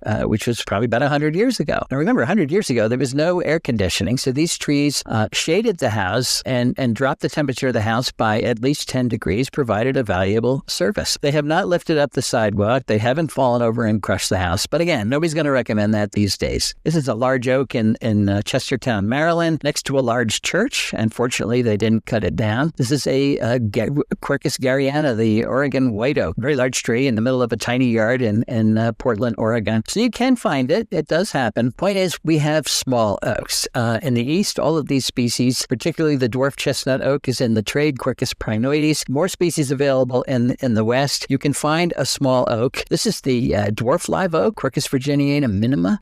So the majestic live oak of the south. You can actually get a smaller variety, Georgia oak. There are options out there. We need to get more of them into the trade, but if you have a small yard, you can plant a small oak. So this is a chestnut oak, dwarf chestnut oak in my yard. It was produced acorns when it was 5 feet tall. I ran into one this year that had acorns when it was, 3 feet tall. So they are small oaks. Many of the species in the West are almost hedge-like. This is the huckleberry oak. These are mature plants. A number of them growing together here make a nice hedge. So all oaks are not gigantic. Here's another option. You can cut off your oak when it's maybe 2 or 3 inches in diameter. Cut it off at the base, and it will come back as it's called a coppice. It comes back as a shrub, and that gives you oak foliage. It can support wildlife. It's never going to make acorns, but it can support insects in a small shrub-like condition. It'll find a leader and grow again, but you cut it off again. You can do that for 100 years. Are oaks going to crush our houses? Or any large tree going to crush our houses? Well, they can, and when they do, you hear about it. The news will never report when an oak doesn't crush your house. So it sounds like every time we plant a tree, it's going to crush our house. And the reason it's happening is the way we plant our trees. We plant all of our trees as specimen trees. We make sure they're separated from other trees, which means the root system never gets to interlock with other root systems. So particularly when you get wind and rain together, it loosens the soil and over they go. But this is the way trees grow in a forest. They like to interlock their root systems, and it becomes much more stable. This is a stream cut near our house where the soil's been washed away by the stream, and we got 1, 2, 3, 4 trees. You can see how the roots are interlocked together, very stable. Nothing's going to blow these trees over. Now, a straight line wind or a tornado can snap them off, and there's nothing we can do about that. But at least they're not going to blow over. So instead of this, consider this. These are actually the trees that produce the original acorns down the street from us. That's a 3-foot separation from these oaks. These are called the Three Sisters in Northwest Connecticut. 3 double white or red oaks planted right next to each other. I don't think they were planted. I think it's a natural planting. But you can find oaks close to each other all over the country, and that's just the way they grow in the wild under a lot of conditions. This is a design planting at Mount Cuba Center in Hockessin, Delaware. You've got hemlocks in front here, but big red oak in the back, rhododendrons down here, hardscape. It looks like a natural planting, but it's not. All these trees are so close together that their roots are interlocked, and it forms not just a beautiful setting, but a functional habitat. So if you have a large lawn, for example, a couple acres, and you're trying to think of a way to reduce that lawn, plant a grove of trees like this. Those trees planted next to each other do not have to be the same species, but they do need to be planted at about the same time so that the roots can interlock. Will oaks lift up our hardscape? Well, not if we plant them in deep soil. This is a pin oak, and those roots go nice and deep, not touching the driveway here. Big oak here, not lifting up anything. This is a big red oak at the University of Delaware. Again, not disturbing the hardscape. So it depends on what you plant them over. If you plant them over bedrock, of course, the roots are going to go laterally and they will lift up hardscape. If you plant them over agricultural pan, the same thing will happen. So just watch where you plant your oak and it won't disturb your hardscape. Okay, March. This is when those leaves we talked about finally start to drop. So let's talk about the value of oak leaf litter. First of all, there's a lot of variation in oak leaves. People typically think all oaks have lobes because a lot of them do. Red oak group has these pointy lobes. The white oak group has rounded lobes, but not all oaks have lobes at all. This is a live oak leaf. This is an emery oak. Looks like a the holly leaf, willow oak, water oak, shingle oak. So there are unlobed oak leaves out there. And oaks make a lot of leaves. A typical mature tree will have 700,000 leaves. And if you line them all up together on a tennis court, it'll cover 4 tennis courts. And that's their job. Their job is to cover the ground, form a blanket. That blanket is going to retain the moisture in the soil. All the things in the soil require high humidity, and that includes the mycorrhizal fungi that transfer nutrients to the roots of the tree. They're also returning the nutrients that the tree used that year to the soil. So you have a closed nutrient cycle. If you rake all those leaves away, eventually you're going to starve your tree. So they're performing a protective blanket. They're preventing soil erosion, keeping the temperature down, keeping the moisture in, and it's also a place where a lot of creatures live. There are more species that live in oak leaf litter and under the ground than above the ground. 250,000 mites per square meter of leaf litter, 100,000 springtails, little columbian springtails, 90,000 proturans. Those are primitive insects. You need a microscope to see them practically. 1 million nematodes, a lot of life down there. And most of these guys are detritivores. They're breaking down the leaf litter, returning the nutrients to the soil so your plants can use them again. But there are a number of insects that depend on oak leaf litter, like the red-banded hairstreak. That's a beautiful butterfly, but the caterpillars eat this stuff. They eat the dead leaves. There are 70 species of moths that we call litter moths, like the ambiguous litter moth, the American idea, the dark-spotted pauthus, and 67 other species. So when you rake away your leaves, you're raking away all of this life. And then, of course, you have all the predators that are eating those caterpillars. A number of species of ground beetles are living in oak leaf litter. This is where our fireflies live. Fireflies, lightning bugs, they're not flies or bugs. They are beetles. This is an adult, but this is what the larva looks like. It is a predator in leaf litter. So people always say, how come I don't have fireflies anymore? Well, if you rake away your leaf litter, you've raked away their habitat. People rake away the leaves because they're afraid it's going to kill their plants, particularly their perennials. And I always say, well, who was raking the leaves before we came along? Nobody was. And there were perennials in North America. There really were. This is a shingle oak leaf litter at my house, and these are violets just coming up through it. I never got around to raking these leaf litter, but if you follow this for the next couple of weeks, you see that it doesn't bother the plants at all. They break right through it, and then finally you get full bloom, no problem at all. So our plants are much better at coming through leaf litter than we give them credit for. If you pile it 5 feet thick, yes, they're not going to come through. But normal layers of leaf litter,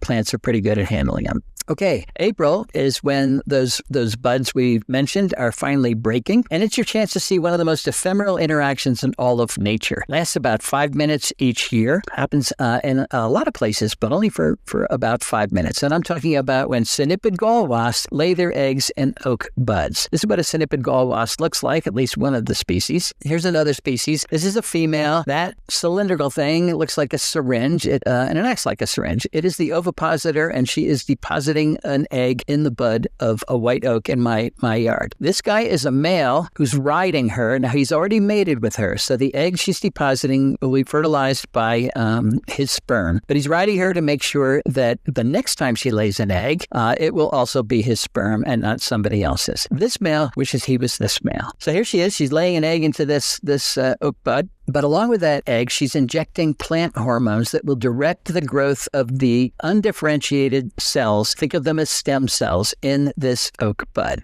So the female cynipid wasp is manipulating the growth around her egg, but there's also plant hormones in the oak bud itself. So the end result is a compromise between the cynipid and the oak in a structure that we call a gall. People say galls are like cancerous growths on trees. I don't like that description because cancerous growths are uncontrolled growth. Galls are highly controlled growth, so much so that you can look at a particular gall and know exactly which species of cynipid made it because it's always the same. There are a lot of oak galls out there, a lot of cynipid gall. There's more than 1,000 species globally, and a single tree can have up to 70 different species of gallers on it. It's very difficult to find an oak tree without a gall on it. Most galls are hollow. This is the apple oak gall or the oak apple gall. I've seen it written both ways, and if you cut it open, there's a sphere in the middle, and inside that sphere is where the synipid larva is, but then you got a lot of air, and then the outside of the gall. What is that all about? Well, it turns out that synipid gallers are the targets of parasitoids, other wasps like this pterimid wasp that develop in the synipid larva. And it has more parasitoid species than any other type of insect. So they're really clobbered by these guys. These parasitoids have long ovipositors as females. So the structure of the gall is designed to keep the synipid galler away from the length of this ovipositor.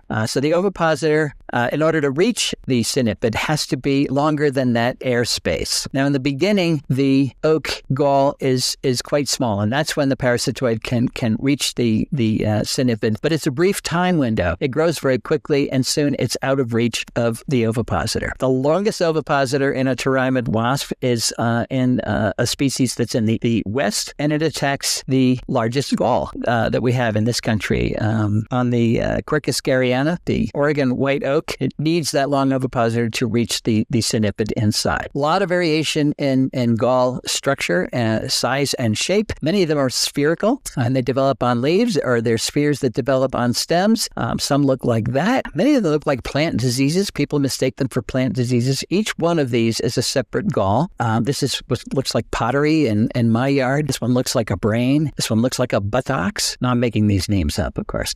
This is the spindle gall. This looks like cotton candy. This looks like a bowling ball. Many of the gallers in the West, particularly in California, are quite beautiful. They look like different forms of candy. Another candy gall. Here's the cutest one. I call it the gnome house gall. That hole there is where the galler has already emerged. It's not really where the gnome lives. This particular leaf had 4 galls on it, and each one of them produced about 100 new synnipids. So each wasp laid about 100 eggs in the single gall, and that was one productive leaf. There's an interesting history of galls when you're talking about the recorded history of humans. If you grind up these galls and combine them with particular chemicals, it makes an indelible ink, and that's the ink that our human recorded history was recorded with. The Bible was written with gall ink. The Magna Carta was written with gall ink. The Declaration of Independence was written with gall ink. So next time you're at a cocktail party thinking of something interesting to say, tell them about gall ink. Okay, May is when those leaves finally do expand and burst out. It's the beginning of the new biological year. And close on the expansion of those oak leaves comes the things that eat those oak leaves, the caterpillars that eat those leaves. And following that comes the birds that eat those caterpillars. It's no coincidence that spring migration is timed so that the birds are moving through young foliage that is full of caterpillars. And birders know if you want to find warblers in particular, you go to oaks because that's where the warblers go. We know that for sure. I had a student years ago, Christy Beal, who looked at warbler foraging times on different plant families. This is the Fagaceae. That includes the oaks, the beeches, and the chestnuts. But in her sample size, there were no beeches or chestnuts. This was all oaks. Here, pines and birches and so on. So they spend a little bit of time in other trees, but they're not finding much, so they go to oaks. What are they looking for? Well, they're looking for the fuel that helps them on their migration. But remember, plants don't make seeds or berries in the spring. Those are produced later on. So what's really there are insects, mostly caterpillars. Things like the purple-crested slug, the buck moth, the white-marked tussock moth, the saddled prominent, double-lined prominent, white-dotted prominent, the checkered fringe prominent, the laugher, the lace-cap caterpillar, the two-spotted oak punky, the skiff moth, the white-blotched heterocampa, the oblique heterocampa, the variable oak leaf caterpillar, the banded tussock moth, the red-lined panapoda, the yellow caterpillar, the smaller parassa, the unicorn caterpillar, the crown slug. They're called slugs because the heads are tucked up underneath. The breeched dagger moth, the epilated dagger moth, the senior moment dagger moth, the lesser oak dagger moth, the medium dagger moth, the greater oak dagger moth, the afflicted dagger moth, the red-humped oakworm, the pink-striped oakworm, the confused woodgrain, the spiny oak slug. This is my favorite, the bunglass caterpillar. Amazing piece of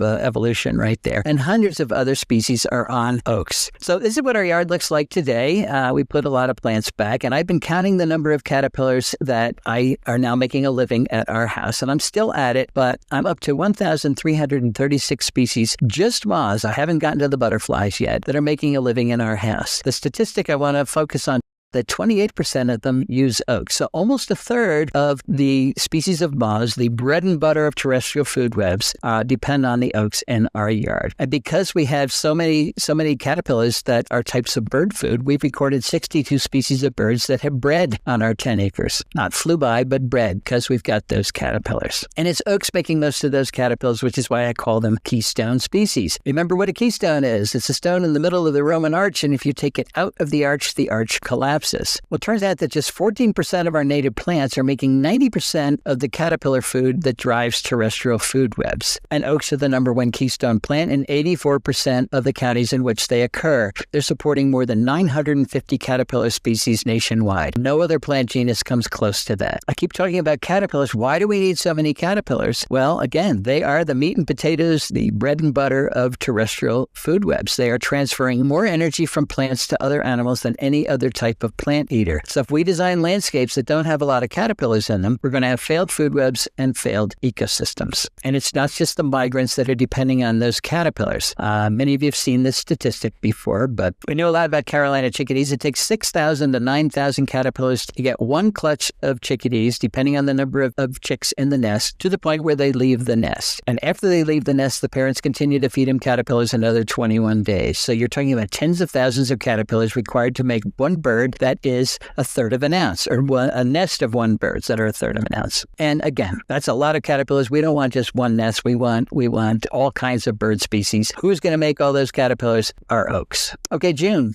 This is cicada month, but it's only cicada month once every 17 or 13 years. Now, we had a big emergence a few years ago, so we'll go through it briefly. We're talking about the periodical cicada, both the 17-year brood, 13-year brood. In some places in the country, they actually overlap, and then you get a lot of cicadas, but they come out in June. And it's interesting. We know they're going to come out. It's predictable. So the news media gets a hold of that, and everything they said was negative. It was really discouraging. They said, well, you might consider moving before the cicadas come out because it's going to be so terrible. It's something you should fear. It's a scourge. It's an invasion. They're going to be so loud they'll drive you crazy and you'll kill your babies. I heard all this on the radio. I really did. It's none of those things, of course. It's one of the most fantastic biological events if you're ever going to be privileged to witness. And this past emergence in my area was a big one. This was the shed skins right outside my building at the University of Delaware next to an oak tree. And of course, when the nymphs tunnel up through the ground to emerge as adults, they have aerated the soil. They leave substantial holes. When it rains, it gets soil moisture down into the roots and oxygen into the roots. You don't even have to pay them to do that. But it was a good emergence, so good that 11 Mississippi kites flew up from who knows where to eat the cicadas in Newark, Delaware. This is what happens. They come out at night. They hang upside down from a branch, split their skin. The teneral adult comes out, hangs from the exuvie, and then it has to harden up its exoskeleton. We call it tanning, and that takes several hours. And during that period, they're like a soft-shelled crab. Anything can eat them, and that's why they do this at night. And once they've hardened up their exoskeleton, then they can fly off and start their adult life. And if you're a male, your adult life means you're going to sing to try to attract a female. And by singing, what you're doing is vibrating two structures in the thorax called tympana. It's not really vibration, it's clicking, like a Coke can. Click, click, click, click. But they do it something like 400 times a second, and it makes a buzz. And the louder they click, the better the chances of them attracting a female, because females like loud males. It's a measure of male strength. This guy was successful, so he attracted a female, and they're mating. Now it's the female's turn. She's going to deposit her eggs in the branches of trees, and they really like oak trees. This is her ovipositor. She's injected it into the tree. You should try this. Get a pin and try to stuff it into an oak branch. This is a pin oak in my front yard.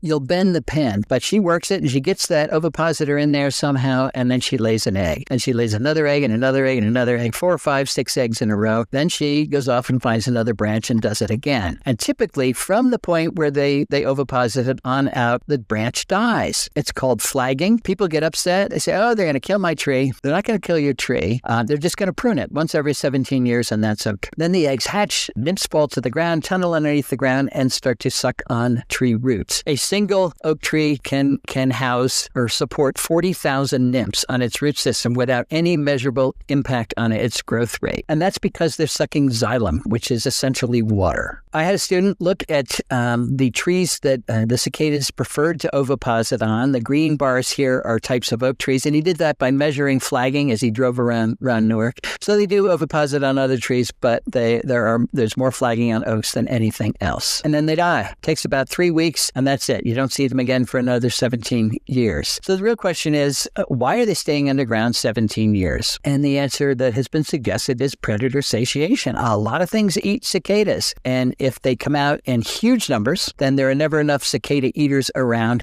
so they swamp them, they satiate them, and many of the cicadas do not get eaten. Okay, July. This is when the night chorus begins in many parts of the country, particularly the Northeast. And by that, I mean when katydids start to sing. Now, this is a male katydid. This sclerotized portion of the leaf there they rub that back and forth against each other. There's a scraper and a file on there, and it makes a typical katydid sound. So if you're wondering why they're singing, this is why. Once upon a time, there was a young woman named Katy who fell in love with a handsome young man. Alas, he did not share her feelings, and he married another. Soon thereafter, he and his young bride were found poisoned in their bed. Who perpetrated the crime was never determined, but some say the insects in the tree were watching that night, and each summer they solved the mystery by singing katydid, katydid. That's a familiar sound. I did a lot of camping in my youth in North Jersey, and katydids sang me to bed many a night. I love that sound. There are about 4 species of katydids that frequent oak forests in the east, only 1 species in the west, so we live in katydid land. This is a female.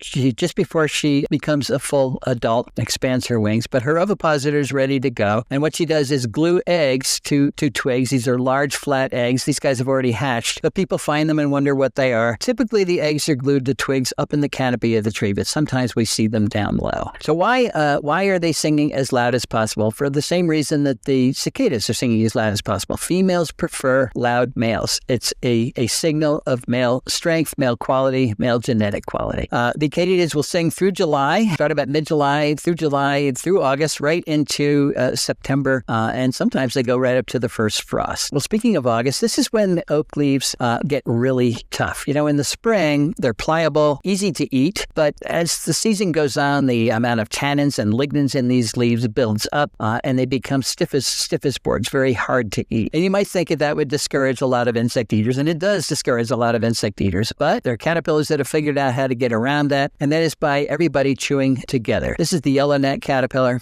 It's gregarious. Here it is as a fifth instar, still feeding gregariously, and they can eat a fair amount of material. But that gregarious feeding behavior on oaks later in the summer is common. This is the orange-humped oakworm, the pink-striped oakworm. So if you're going to be a caterpillar on an oak tree in August, being gregarious is a good way to do it. But people notice these caterpillars in groups, and they notice that they're eating a lot, and sometimes it upsets them. I walked around the tree that we're talking about in 2014 and counted all the caterpillars that I found just on the lower branches. Didn't climb any ladders or anything else, and there were 410 caterpillars there, including 115 yellow net caterpillars. And then I stood back and took this picture so I can ask you, how many of those caterpillars do you see? You don't see any of them. How much caterpillar damage do you see? You don't see that either. But if I knocked on your door and said, hey, you got 410 caterpillars on your oak tree, most people would panic. Call the man, get the spray can, save the tree. You don't have to get the spray can.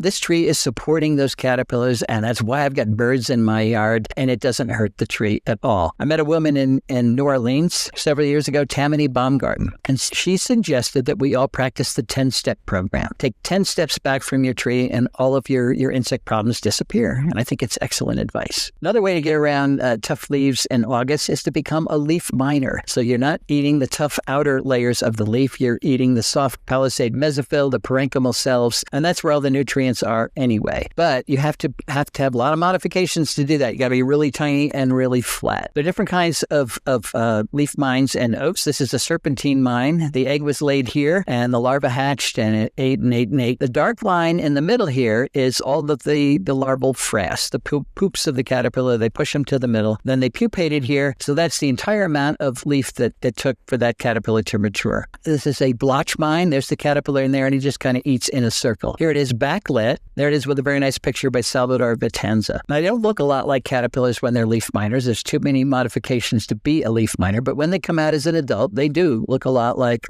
moths. They're tiny, but they're pretty little things. This is one of the Chamaemeria species, solitary oak leaf miner, gregarious oak leaf miner, the oak tentiform leaf miner. A lot of species mining oaks in August. Okay, September, our final month. This is when we're going to start to notice crickets. Most of the crickets are black crickets on the ground. And by the way, if the one gets in your house and sings, it's good luck. Don't kill it. But there are other cricket species up on foliage, and they typically are light green or almost yellow, sometimes brownish. They're called bush and tree crickets, and they're on oak leaves as well. And guess what? The males are going to do the same thing that the cicadas and the katydids do. They want to sing to attract females, and they want to sing as loudly as possible, so they have the best chance of attracting a female. But these guys are very clever about it. They will find a hole in the leaf, and some species actually chew a hole in the leaf of the appropriate size. They stick their head through there, raise their wings, move them back and forth, and make their cricket sound. Now, most leaves have a slight parabolic shape to them, so when they do it this way, they're actually projecting the sound louder and farther than if they sang on a flat surface. So believe it or not, they're sending a false message to the female. They're saying, I'm bigger and stronger than I really am. If you can believe that a male would send a false message to a female. And the female falls for it. She comes and she mates with him. So she doesn't get the loudest male, but she may get the smartest male. It's also the time of year that you're most likely to see walking sticks. These are never very common. I shouldn't say never. Sometimes a few places in West Virginia, for example, there have been records of walking stick outbreaks that actually cause a little bit of defoliation. But typically they're unusual. You see one or two a year. They're up in the canopy, but in the early fall, they start to come down. They're called walking sticks because they look like sticks and they walk. And this is the species that is found in the Northeast. That's a male. And they have a very interesting reproductive behavior. The females will just walk around the canopy in the summertime and drop eggs to the forest floor. Some of those eggs will hatch this year, some will hatch the next year, and some even wait 2 years to hatch. They have a relationship with spring ephemerals like bloodroot. Bloodroot, of course, makes pods. The seeds are in the pods, and those pods break open, they dehiss, and the beautiful seeds pop out. But each one of those seeds has a structure on it called an elaiosome. And it turns out that elaiosome is really attractive to ants, and the ants like to eat it. So they come, they pick up the seed, they take it back to the nest. Everybody eats the elaiosome, but they can't eat the seed. It's too hard, so they throw it in their garbage heap. Every ant nest has a garbage dump, which is about an inch below the surface of the soil. That's a perfect place for these blood-rich seeds to germinate. Well, walking stick eggs, the thinking is that they're trying to mimic a elaiosome. They're brown. They've got one white streak on the edge. I'll bet there's some chemical mimicry here so that they smell like elaisomes. But the ants come, they pick them up, take them back to the nest. They can't eat them, so they throw them in the garbage dump, and it's a perfectly safe place for those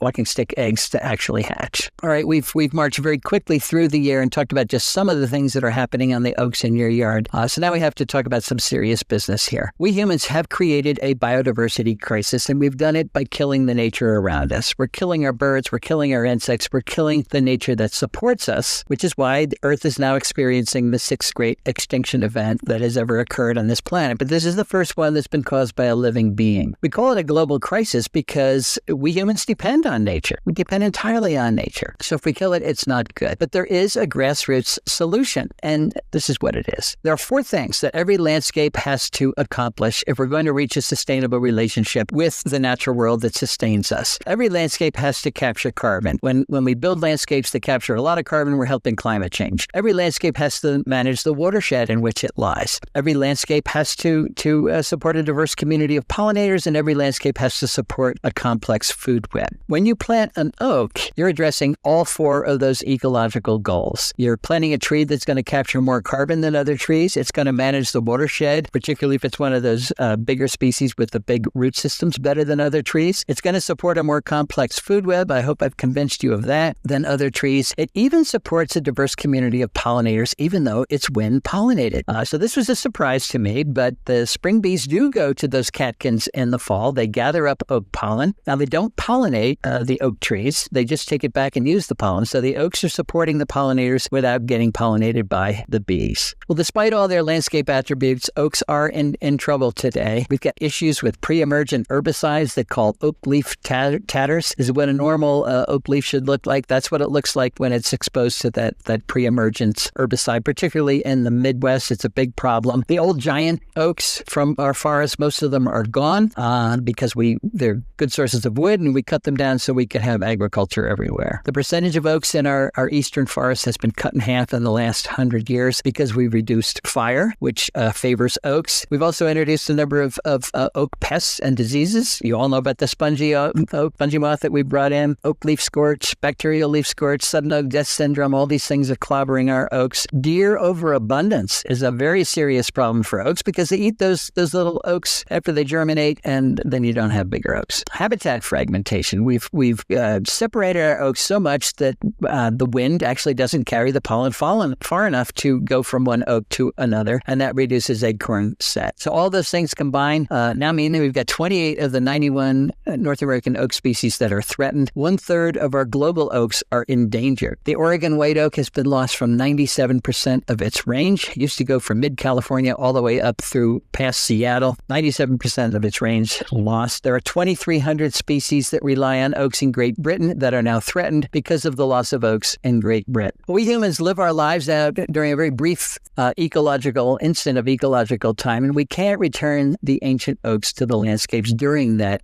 instant, but we can start the process. And in no time at all, the oaks that we plant today will be large enough to fully or almost fully assume their keystone positions in our yards. And I can tell you that with certainty because those acorns I planted when we moved in 23 years ago are now over 60 feet tall. Now, we all are responsible for good earth stewardship, and the best way to exercise our responsibility is to embrace the power of oaks. So for the sake of our turkeys, sake of our chickadees, our woodpeckers, our warblers, our blue jays, our thrushes, our lightning bugs, our galls, our weevils, our orthopterans, our moths. For our own sake, plant an oak, plant a living community, plant the future. Thanks very much.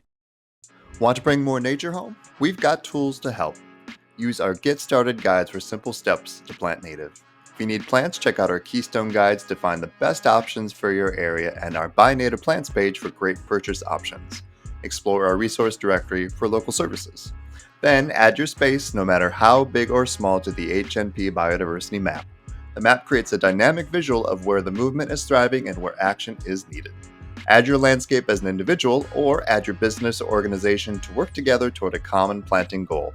Stay connected through our newsletter, social media, and Facebook group. We are thrilled to have you as part of the movement. Visit hnp.org to get started.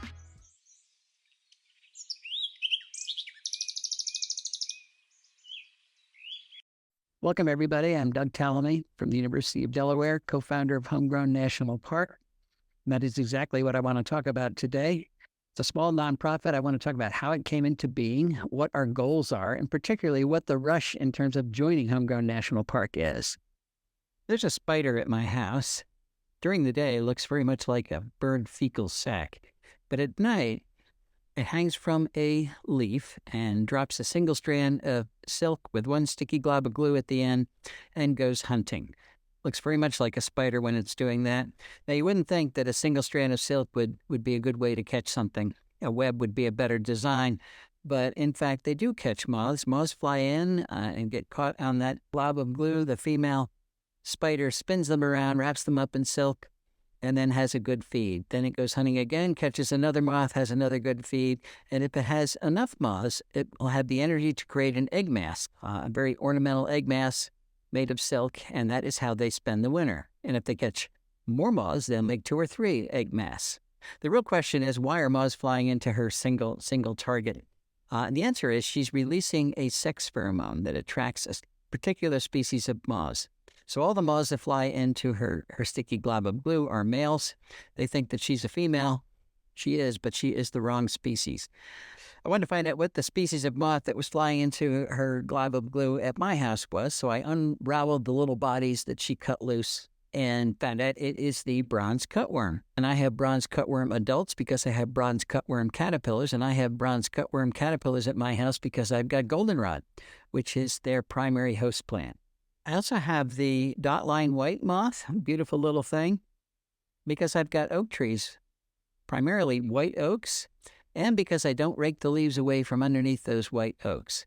Dotline white cocoons are often in the leaf leaf litter. So when you rake it away, you're waking away a lot of living things.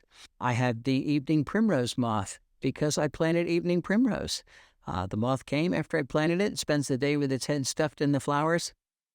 Sometimes it's crowded in there with several moths, but it's always very cute. I have the zebra swallowtail because I planted pawpaws. Pawpaws are the only host plant for the caterpillar of the beautiful zebra swallowtails. It would take me a long time to describe all of the species that now call our property home. It would not take me very long to describe the species that live in a typical residential landscape. There is no goldenrod in a typical residential landscape, so there's no bronze cutworm, so there's no bola spiders. There's no oak trees, so there's no dotline whites. There's no evening primrose, so there's no evening primrose moth. There are no pawpaws, so there's no zebra swallowtails. In fact, there's very little that can live in a typical residential landscapes, and we have 135 million acres of typical residential landscapes in the U.S. So we're not through. We're still developing 800,000 acres of natural areas, turning them into residential landscapes every single year. And that's one of the reasons we're seeing some pretty scary headlines these days, like the insect apocalypse is here, talking about global insect decline. North America's lost 3 billion breeding birds in the last 50 years. 2/3 of Earth's wildlife is already gone. 40% of Earth's plants face extinction. 1 million species are predicted to go extinct by the UN in the next 20 years. It's all very bad news. Now, we tend to use extinction as a metric of trouble. I don't think it's a good idea, though, because that's like going to the doctor when you're already dead. I think defaunation is a better way to look at things. In other words, the loss in the abundance of species that are actually running our ecosystems. American chestnut is a good example. It used to be the dominant tree from Georgia all the way up through Maine along the crest of the Appalachians. And then we introduced the chestnut blight, and it killed them all. Now it's not extinct. There are sprouts that come up from roots, but chestnuts are functionally extinct. They are no longer present enough in our forests to perform the roles that they once did perform. Rusty patch bumblebee is another good example. It used to be one of the most common bees in the country, but now if you find one, it's a big deal because they're on the brink of extinction. So not gone totally, but functionally gone. Defaunation, the reduction in the abundance of species that run ecosystems, is the real problem. It's local, it's everywhere, and we don't even notice it. We don't even notice it because of a phenomenon called shifting baseline. We tend to think that the way things were when we were kids is the way they've always been and the way they should be. So if we enter a world that is already defaunated, we don't notice that things are missing. None of us, for example, missed the passenger pigeon because it was extinct before any of us were born. The passenger pigeon was the most numerous bird on the entire planet. So shifting baseline means that we are losing biodiversity. We're losing the biodiversity that sustains us, and we don't even notice it. About E.O. Wilson, one of the things that was consistent throughout his very long career was his love of life on planet Earth and his efforts to save it. He wanted to save it not just because he loved it, but because he knew it was essential to our own survival. And in 2016, he wrote Half Earth, Our Planet's Fight for Life. He had one simple message in that book. He said, if we're going to save life anywhere on planet Earth, we're going to have to save nature. We're going to have to save functioning ecosystems on at least half of the planet, or it will disappear everywhere, and that includes humans. It was a very bold statement, and he spent most of the book talking about the science that supports that bold statement. And then he ended the book.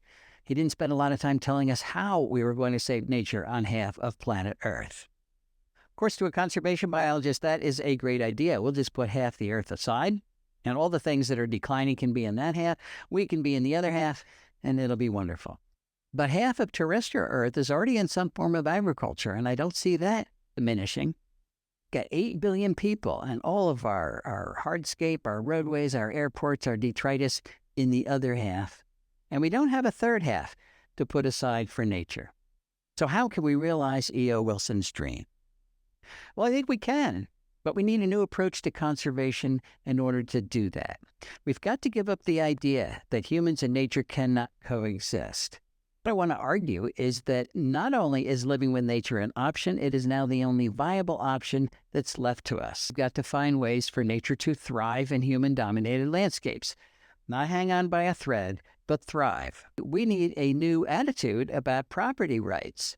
have this idea that each one of us can own a piece of the earth, and we have the right to do whatever we want with that piece of the earth that we own. But what happens on our properties does not stay on our properties. That's because each property out there is part of a local ecosystem. So whatever we do to our properties impacts that entire ecosystem, either positively or negatively. Think about what happens when we dedicate a lot of our property to lawn. That's going to determine whether rain infiltrates when you have a storm or whether it leaves as stormwater runoff.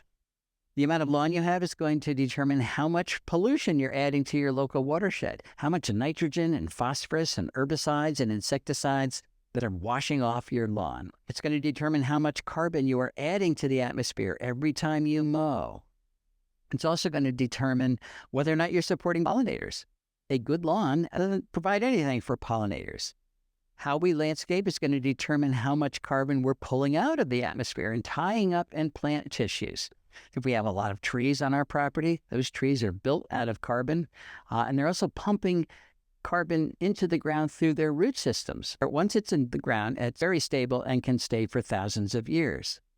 The plant choices we make for our properties are going to determine whether we're harboring ecological tumors such as Callery pear or burning bush or barberry, which then escape our plantings and castrate local ecosystem function because they become invasive species. Finally, how we landscape is going to determine whether or not we're supporting the local food web. Are we choosing the plants that actually host the insects that comprise the bulk of the energy of that food web?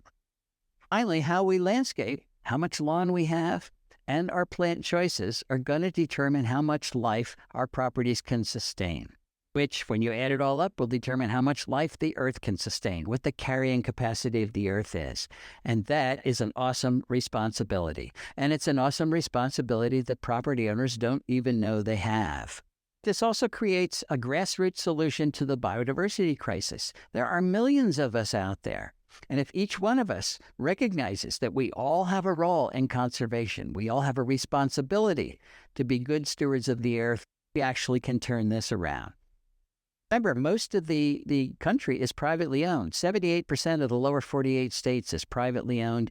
85.6% of the country east of the Mississippi is privately owned. So if we don't practice conservation on private property, we're going to fail. And that means that collectively, property owners are now the hope and the future of conservation. Let's return to the lawn. Lawn is the low-hanging fruit out there. It's what we can manipulate the easiest. We've got more than 44 million acres of lawn at this point, which is an area bigger than all of New England. What if we replanted half the area that is now in lawn, restored it? But give us, let's make the math simple. Let's say we've got 40 million acres. We cut that area in half by restoring 20 million of those acres. That's enough to create what we are calling Homegrown National Park. And it will be a huge area. It'll be bigger than the Adirondacks, plus Yellowstone, plus Yosemite, plus Grand Tetons, Canyonlands, Mount Rainier, North Cascades, Badlands National Park, Olympic National Park, Sequoia National Park, plus the Grand Canyon, plus Denali, which is huge, plus the Great Smoky Mountains. If you add up all those parks, it's still less than 20 million acres. So Homegrown National Park will be the biggest park in the country. A feature of Homegrown National Park, of course, is what we call the biodiversity map.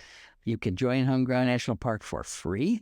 You simply register your property on the map, where you're located, and the amount of area that you're going to be a good steward of. Maybe you really are going to reduce the area in lawn. Maybe you're going to plant an oak tree. Maybe you're going to put an aster in a flower pot. Doesn't matter how small an area you're going to be a good steward of. Then you record that area, and your piece of your county is going to light up with a firefly.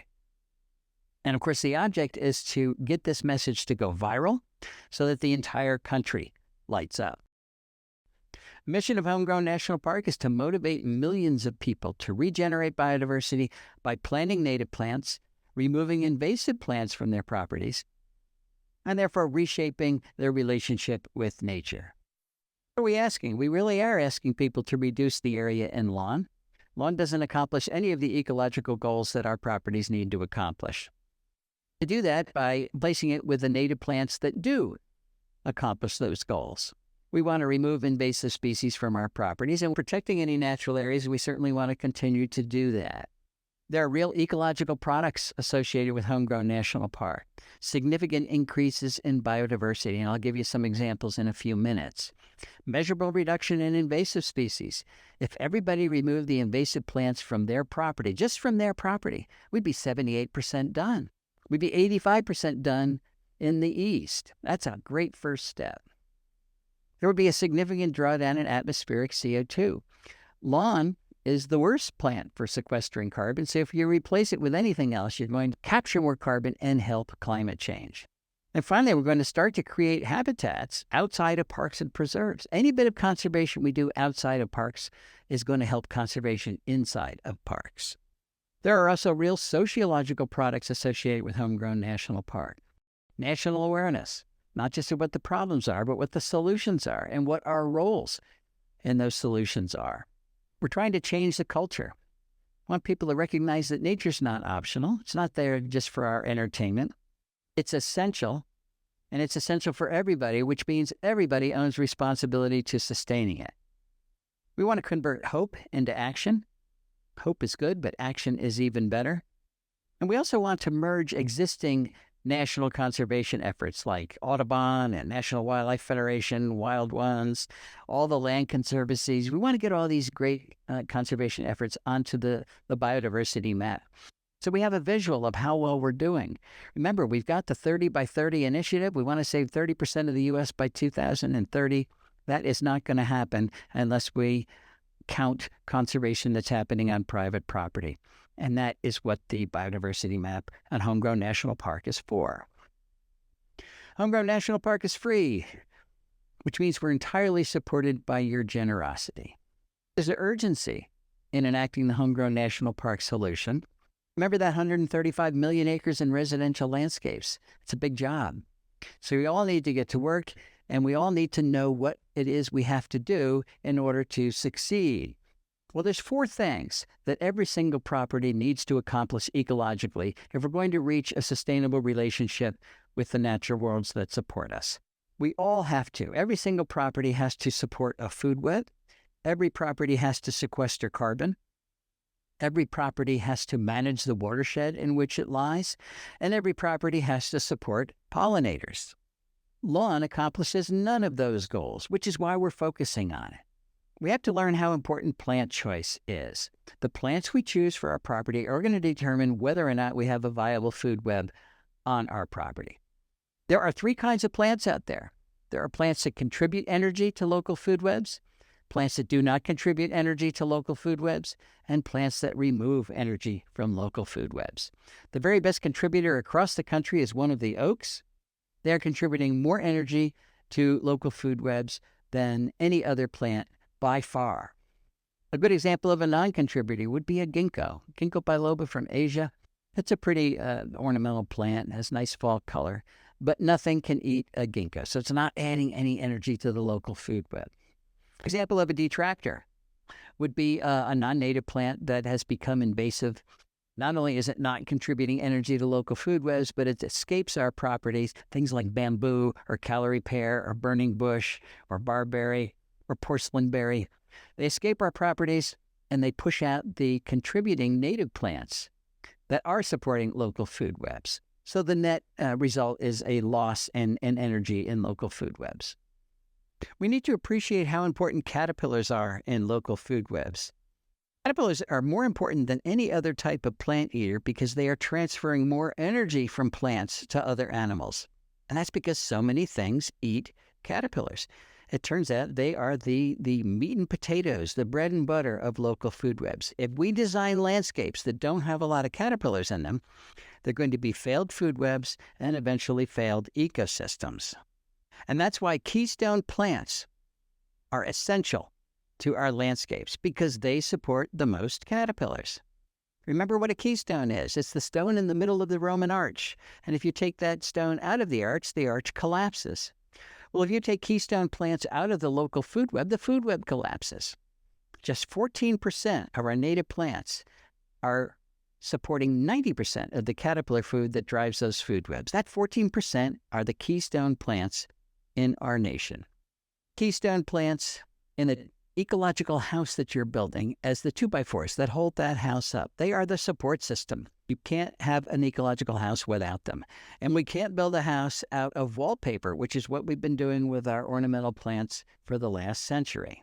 We have to recognize how important small properties can be to conservation. Remember, 82% of us live in and around cities, so we all have a responsibility to conservation, and that includes people with tiny properties. And if you have no property at all, container gardening can be very effective. Let's say you live in an apartment. Use container gardening with native plants. You can still supply pollen and nectar to a number of our pollinators, to migrating monarchs. If everybody in that apartment building did it, just picture what's a pile of bricks would be really actually a well-planted ecosystem. And if you go to our website, homegrownnationalpark.org, there's a section of that site which tells you which plants are the best plants to get for container gardening, depending on which ecosystem you live in. So we now know what the best plants are for container gardening, so everybody can participate in conservation no matter how small an area you have. Fortunately, we do have a silver bullet in our fight against both climate change and biodiversity crisis. They both have a similar solution, and that is that conservation works.